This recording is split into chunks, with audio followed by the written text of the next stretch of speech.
Welcome to Haddington, the happiest town because everyone loved hats. Big hats, small hats, red, blue, yellow, green, everyone had a hat. Even the pets wore tiny hats.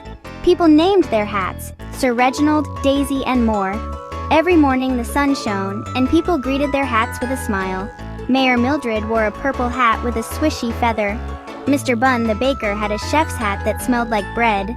The children had the best hats. Lily's sparkly unicorn cap, Tom's soft blue beanie.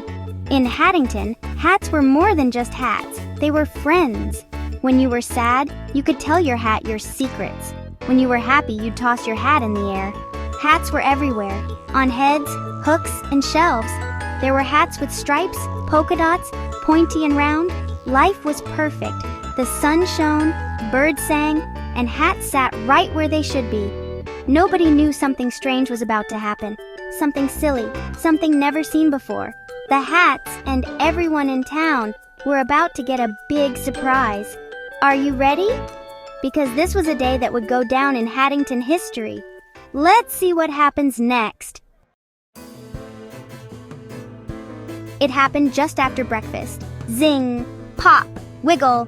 All over town, hats grew legs. Mayor Mildred reached for her hat, but it sprouted legs and hopped away. "My hat!" she gasped. "It grew legs and ran off." Down the street, Mr. Bunn's chef's hat danced, then sprinted out of the bakery. "My hat has legs!" he cried, watching it scamper away. In the schoolyard, Lily's unicorn cap tap danced, then cartwheeled across the playground.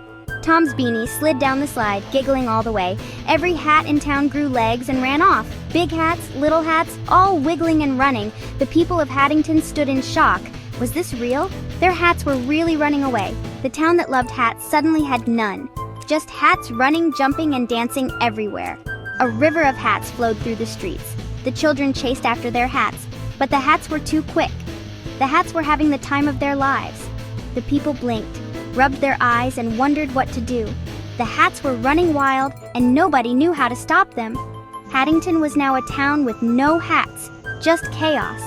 Oh dear, what a mess! Could they ever get their hats back? The adventure had just begun. "After them!" shouted Mayor Mildred. The great hat chase began. Everyone ran after their runaway hats. The mayor, the baker, the firefighters, the children, even the pets, all chasing hats. "Come back, hat!" they shouted. But the hats didn't listen. Mr. Bunn chased his hat around corners, only to be outsmarted by its wiggly legs. Lily's unicorn cap leaped over benches and swung on swings. Tom's beanie played hide-and-seek behind trees and flower pots. The whole town became a playground for the hats. 10 fancy fedoras started a dance party in the street, doing the cha-cha and tango. The firefighters tried to catch them with a net, but the hats danced away. "Come back, hat!" everyone yelled. But the hats just kept running and playing. The chase was wild, silly, and exhausting. The hats were clever, quick, and full of tricks. The people were determined, but the hats were always one step ahead. The town was in chaos, hats everywhere, people everywhere. No one could catch a single hat. The great hat chase was much harder than anyone expected. Would they ever get their hats back? The adventure continued. The hats were expert hiders, choosing the silliest spots. Mrs. Gable's sun hat floated in the fountain, paddling with its legs. A hard hat perched atop a building, waving at people below. A green bowler hat hid among cupcakes in the bakery, frosting on its legs. A cowboy hat pretended to read a dinosaur book in the library. A red cap swung from a traffic light, wiggling at every green. 3 beanies huddled inside the playground slide, peeking out like woolly bugs. A top hat tried to play piano in the music store, while a frilly bonnet tried on sunglasses. Upside down. The people laughed at their silly hats, but they still wanted them back. The chase was fun, but everyone was getting tired. Mayor Mildred called everyone to the town square.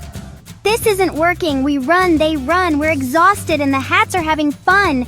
Mr. Bunn suggested breadcrumbs, but hats don't eat breadcrumbs. They eat cupcakes. Everyone laughed. Tom asked, "What do hats love more than anything?" Lily's eyes lit up. "Hats love heads. A hat isn't a hat without a head." Everyone realized she was right. Hats missed their favorite place. Mayor Mildred cheered, "We don't need to chase them. We need to remind them where they belong." The new plan was simple. No running, no shouting, just patience. Everyone would sit quietly and wait for the hats to come home. The people of Haddington huddled together, ready to try their clever idea. They found comfy spots and listened carefully. The hats would see their owners waiting, and maybe, just maybe, they'd come back. It was time to put the plan into action. No more chasing, just teamwork and hope. Would it work? The town held its breath. The hats were about to get a gentle reminder. The clever plan was set. The people of Haddington gathered in the park and sat quietly on the grass.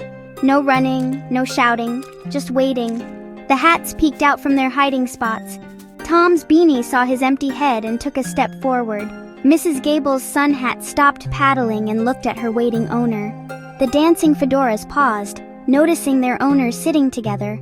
Slowly, the hats walked back.